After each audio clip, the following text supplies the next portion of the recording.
Hey everybody, welcome back to Tim Travels. It's Terry, your host.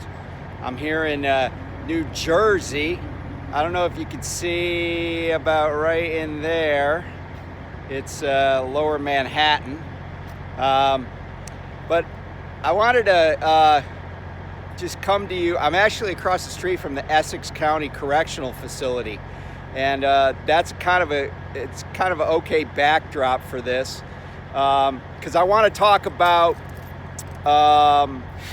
the trucker that was convicted out in Colorado of, I guess, vehicular homicide and was sentenced to 110 years in prison. And I'll get back to that in just a second here.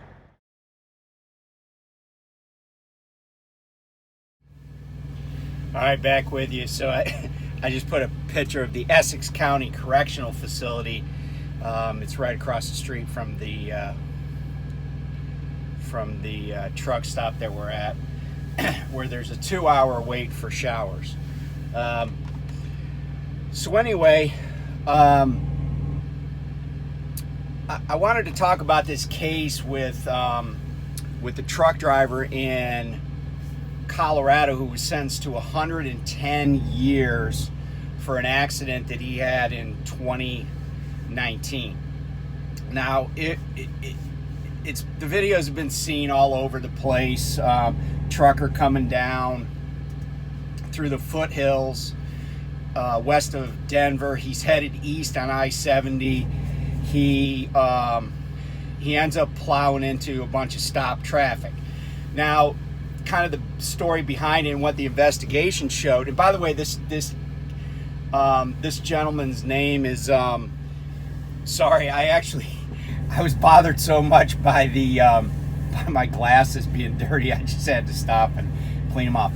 Okay, so I took a picture of the Essex County Correctional Facility, but I'm talking about this guy that was sentenced to 110 years in prison for being involved in an accident with a commercial vehicle, with a semi that was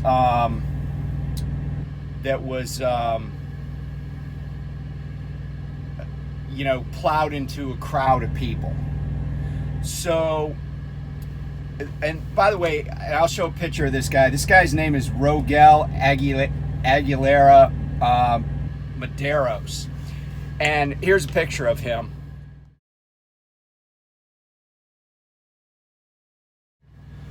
Now, Mr. Aguilera Medeiros was 23 years old when he was involved in this accident. Now, 4 people were killed in this accident. And in the investigation into the accident, it was discovered that, first he was a brand new CDL driver, hadn't really been trained by his company. He was not under the influence of any alcohol, any drugs. He also had, no criminal record, and, just a very inexperienced guy. And what the investigation also found was that he inadvertently, or well, maybe purposely, took the truck out of gear as he headed down the mountain, and he couldn't get it back in gear to slow himself, burned his brakes up, and, and it is pretty well documented what happened on the highway. There are several videos. So I took a look at this, and a lot of people, but not a lot, a few people asked me about this, but including my son, who called me after the verdict. He was like, "What do you think about this?" And so I told Trucker Richie Rich on his channel yesterday. I just made a comment. I said I was going to do a video about this. And so there are really 2 things that I want to talk about in relation to this case.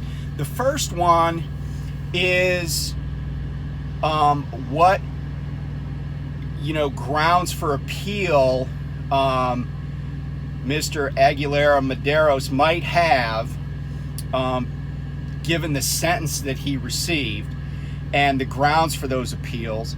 And then also I wanted to kind of compare it to some other quite similar cases to see if the the sentence in this case is, like the sentences I've seen in some of these other cases. And so let's talk first about where we are now, where he is in his case. So there are a few, I looked up a couple of the rules of criminal procedure in Colorado. Now, there are a couple of avenues. First of all, I hope. Oh, and by the way, let me just preface this by saying there is a lot of public outrage about this sentence, not just in the trucking community, but everywhere. The ACLU is involved in the case, and I don't care what you think about the ACLU, but the ACLU, the American Civil Liberties Union, they, over the years, they've done a lot of great things to protect the rights of individuals in this country on every side of the political spectrum. So it's not, it's not just something for liberals, okay? They've gone to bat for, the rights of white supremacist groups to march in parades, and they've gone to bat for people that were far on the religious right and stuff. But the Eighth Amendment of the Constitution says that the government cannot impose cruel and unusual punishment, okay? And that's part of this, but also this sentence just shocks the conscience, right? That a 23-year-old guy who was negligent but had no ill intent is going to go to prison for the rest of his life, and then the lives of his children. Like, this guy's married, has a child, for an accident, even though that accident killed 4 people. So that's you should know that there's a lot of public opinion about this, but I think truckers across the board need to be concerned and incensed about this. And by the way, there have been some trucker boycotts, slowdowns in Colorado, and maybe the answer is that we don't haul stuff into Colorado. I mean, personally, there's never a lot of great stuff coming out of Colorado for me. And, and even when I was a company driver, I would haul like pet food out of there. I'd have to haul pet food out of Wyoming, up to Wyoming and stuff to get out of the Denver area. But so getting back to the Colorado appeal laws and stuff.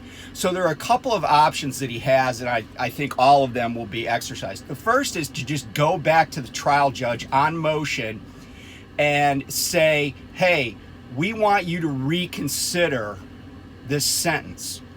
And it's totally within that judge's purview whether or not he grants the motion, or So let me back up. I don't want to get ahead of myself here. So the motion would be filed, and a motion is just a request.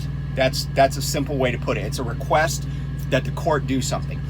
The judge can just reject that motion, say, nope, not going to reconsider.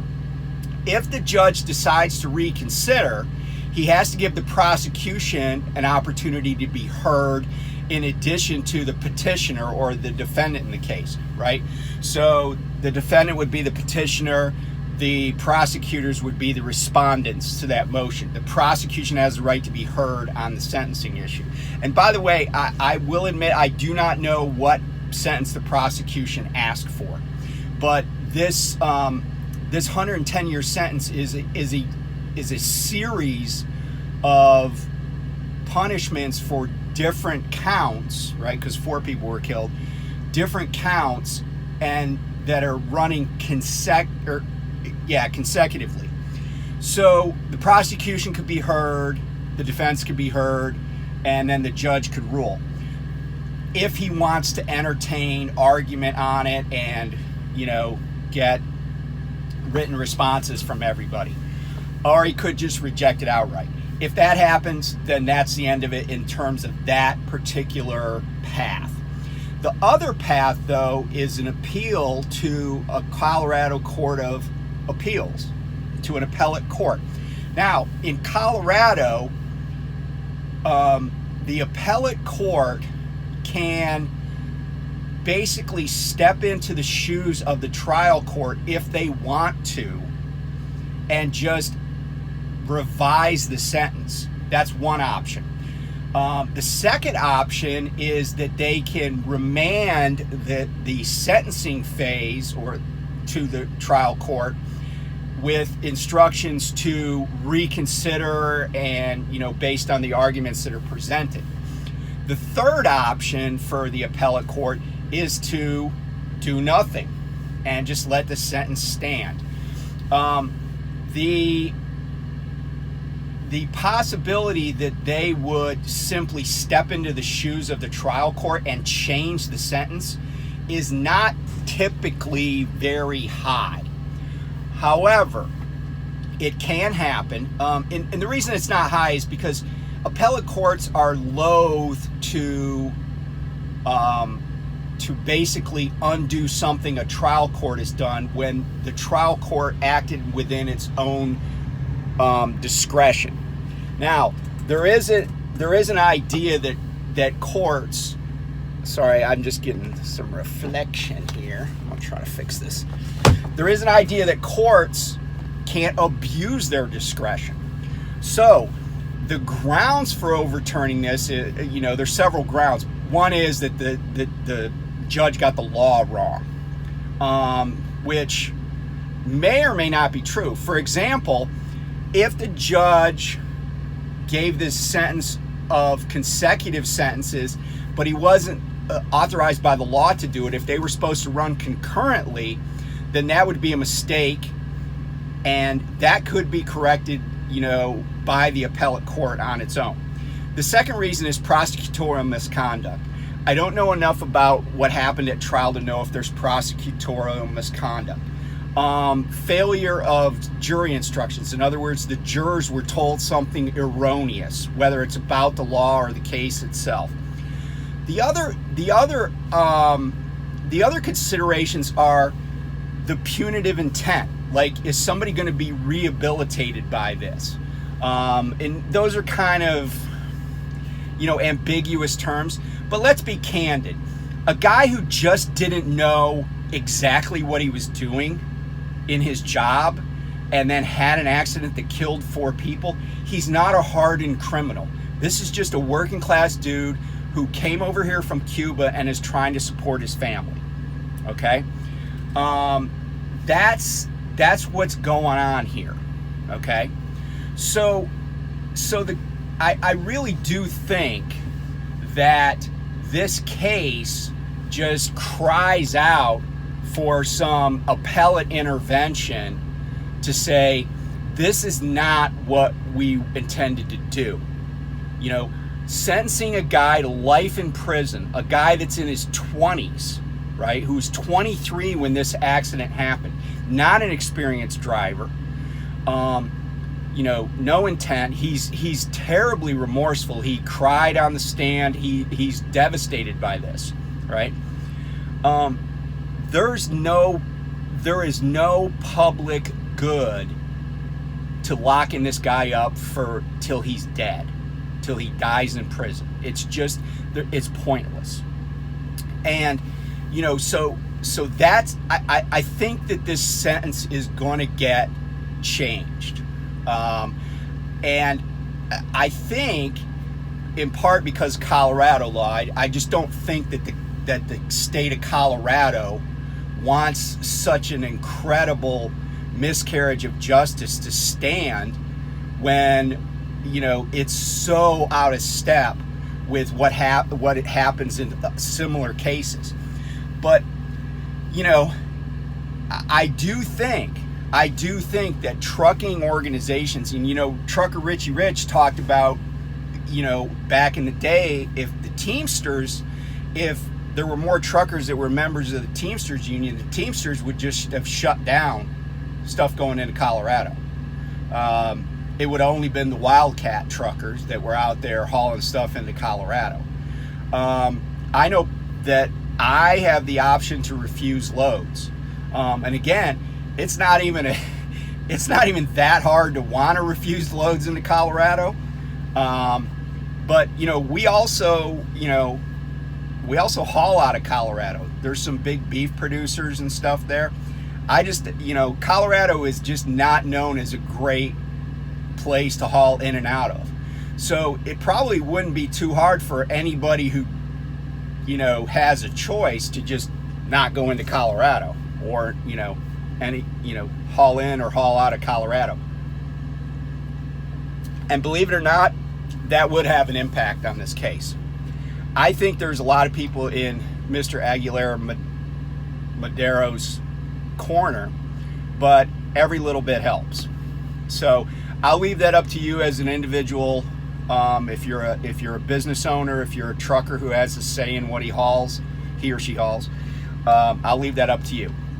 But so let's take a look though next. So this is kind of the second prong of what I wanted to do today, to some similar cases. And I'm going to throw a picture of a guy up here in a second, and his name is Kenneth Kratt. And the picture you're going to see is a mugshot. And when it was taken, he was 36 years old. And we'll come back to Mr. Kratt.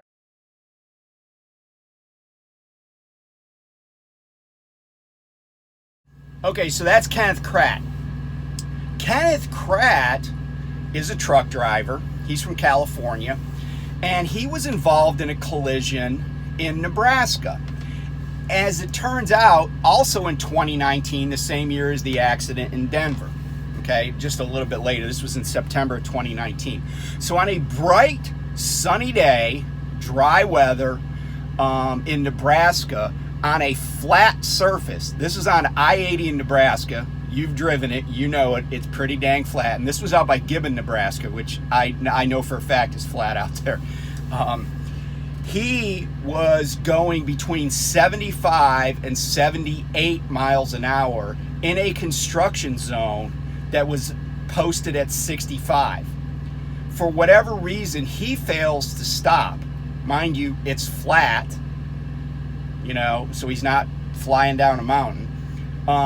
He fails to stop to avoid collision with some vehicles that are stopped in front of him. He plows into a pickup truck.